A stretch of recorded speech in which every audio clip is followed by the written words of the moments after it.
May plus naman sila.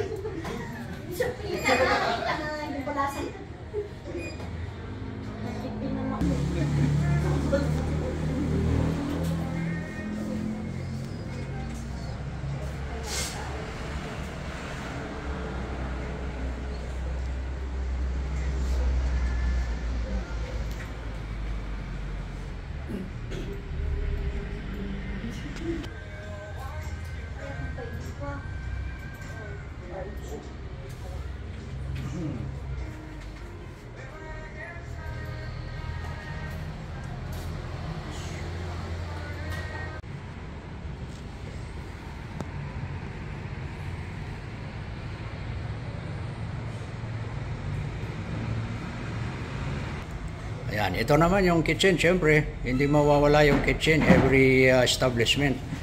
Dahil kahit papano kakain tayo pagka tayo'y ginutom, di ba? Ayan, so ito yung kitchen nila. Oh, ito naman yung bowser room nila. Oo, pero hindi pa tapos. Oh, okay. Ayan. Maganda po mga kapatid. Oo, so maraming salamat po sa kanila at siyempre pinahintulutan nila tayo na kunan itong bahay ng mga kababayan natin dito sa Barangay Buyagan. Okay.